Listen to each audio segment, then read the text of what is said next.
Support comes from Missouri Forest Products Association, committed to sustainable and sound conservation of the state's forests, which support more than 41,000 Missouri jobs, resulting in a $10 billion industry. ChooseWood.com. It's Wednesday, June 29th. This is The Gateway. I'm Wayne Pratt. The American Rescue Plan includes $4 billion worth of debt relief for farmers of color, but many of those farmers are still waiting. It says volumes of distrust, volumes of things, of hurt, of pain to the farmers of color in America. We will examine how the fight over debt relief is impacting one Midwestern farmer in just a few minutes. U.S. Representative Mary Miller has easily won the Republican primary for the new Illinois 15th Congressional District. St. Louis Public Radio's Eric Schmid reports the freshman congresswoman was endorsed by former President Donald Trump heading into yesterday's vote. Miller defeated fellow Republican Congressman Rodney Davis in a race for the heavily Republican district that includes a portion of the Metro East. The primary win makes her the heavy favorite in November. Each candidate's Republican credentials came to define the race, something Miller highlighted at a rally last weekend near Quincy. Speaking alongside Trump, she said Davis is part of the establishment. I'm not a career politician. I am one of you. My husband and I have been grain and cattle farmers for over 40 years. Miller and Davis faced each other because of redistricting. Her blowout victory after receiving an endorsement from the former president showcased Trump's popularity with Illinois Republicans. I'm Eric Schmid, St. Louis Public Radio. Other results from yesterday's Illinois primary include former teacher and entrepreneur Regan Deering from Decatur winning the Republican nod in the 13th Congressional District, while former Biden aide Nikki Budzinski won the Democratic nod in that district, which includes some of the Metro East. Darren Bailey won the Republican nomination for governor. He faces incumbent Democrat J.B. Pritzker in November. Mawa Iqbal reports. A few hundred people packed Bailey's campaign party here in Effingham. They chanted, "We want Bailey," as he and his wife Cindy walked onto the stage to deliver the victory speech. This race is about jobs and crime. And on those issues, voters know that J.B. Pritzker has failed us. The hard work of this campaign is only just the beginning. Bailey took an early lead in the night after securing the Chicago area's collar counties. He says he's so far gotten support for his win from all of his primary competitors, except for Aurora Mayor Richard Irvin. The more moderate Irvin was backed by over $50 million from billionaire Ken Griffin. I'm Mawa Iqbal. As for Pritzker, he says the Baileys of the world want people to feel alone despite common struggles. They want to distract us into believing that gay marriage, black history, Disney World, and library books are more of a threat to our children than AR-15s and ghost guns. Pritzker is also attacking Bailey for seeking and ultimately winning the endorsement of former President Donald Trump. In Missouri, there is another entrant in the crowded race to replace retiring U.S. Republican Senator Roy Blunt. John Wood is running as an independent candidate. He had been a lawyer for the January 6th committee. The former federal prosecutor in Kansas City says he's a mainstream Republican concerned about Missouri's deep political divisions. Governor Mike Parson says the health department is evaluating whether a near-total ban on abortion will also affect contraception. The state was the first to enact a trigger ban last week after the U.S. Supreme Court overturned the constitutional right to abortion. Birth control is not mentioned, but some, including former Senator Claire McCaskill, believe the law is worded to make it a crime to use certain types of contraception. Parson was pressed repeatedly on whether people should be worried about access to birth control. I think that Department of Health will make those clarifications for us. I think they're in the process of making that clarification so everybody knows how we're going to read that. The governor was in St. Louis yesterday to tout investments in programs to reduce violent crime. That Supreme Court decision is also sparking fears that gay marriage could be in jeopardy. As St. Louis Public Radio's Farrah Anderson reports, members of Missouri's LGBTQ community worry the ruling could allow legislators to deny them the right to marry. Kyle Gunning and Brian Garrison recently decided to get married. The two met in St. Louis 7 years ago, right after the U.S. Supreme Court legalized gay marriage.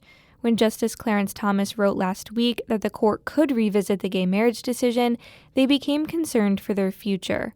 Gunning says he's now worried they'll have to move to Illinois or another state where legislators are unlikely to outlaw gay marriage. The idea that we would have to move anywhere else to be able to live our lives safely and not have to worry about our protections is scary and very sad and disappointing. Gunning says he's trying to make sure that he and Garrison have power of attorney for each other to ensure they can both make health decisions. I'm Farrah Anderson, St. Louis Public Radio.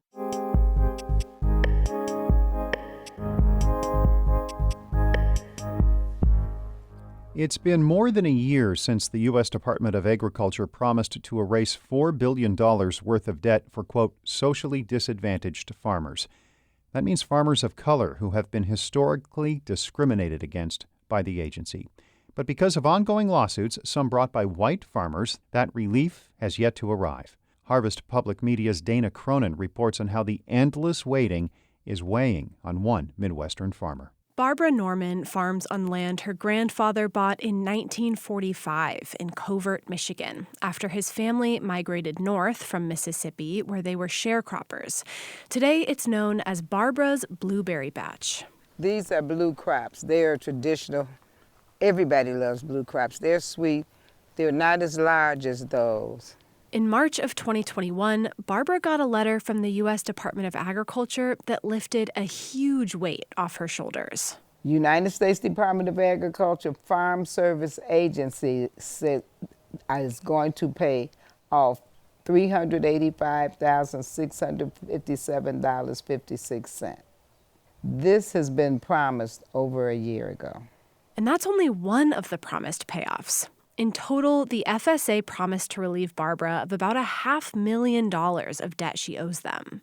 She's taken out loans from the FSA to buy things like equipment for her farm. But the relief hasn't come. She's one of thousands of farmers across the country who's waiting on the debt forgiveness after it was signed into law last year under the American Rescue Plan Act. Since then, the funding has fallen into legal limbo after facing multiple lawsuits from banks and from white farmers alleging discrimination. When the letter arrived at Barbara's house last year, she says she felt an overwhelming sense of relief. But now she worries it will never come. And it's got you in a limbo. Because, see, then you missed a year or 2 years because you're waiting for this to get paid off. But you realize if they never pay, you've got to farm, you've got to do whatever you got to do. This isn't the first time Barbara's waited on federal relief money. In a famous case from 1999 known as Pigford versus Glickman, black farmers sued the USDA for racial discrimination. The resulting pair of settlements allocated about $2 billion for black farmers. Barbara filed a claim, but was denied. She was told she was not discriminated against and therefore wasn't eligible for a payout. She wonders if history will repeat itself. If this American Rescue Plan Act of 2021 is not adhered to, not taken care of, it says volumes of distrust, volumes of things, of hurt, of pain to the farmers of color in America. And it could have real consequences for her farm. Because before she got the letter from the FSA relieving her of debt, they were threatening to accelerate her loans or face foreclosure. Are you scared of losing your farm? I don't want to, and I pray every day. And no, because I'm going to keep fighting. Over the past century, black farmers have lost more than $300 billion worth of farmland, according to one study, due to the USDA's discriminatory lending practices. Barbara's determined not to let that happen to her farm. But she says she won't pass it down to the next generation unless it's debt-free. So without this federal relief, Barbara's Blueberry Batch could be lost in yet another preventable closure of a black-owned farm. I'm Dana Cronin, Harvest Public Media. Harvest Public Media is a collaboration of public radio stations reporting on agricultural issues. The Gateway is a production of St. Louis Public Radio, a listener-supported service of the University of Missouri-St. Louis. Music by Ryan McNeely of Adult Fur. I'm Wayne Pratt. Have a great day.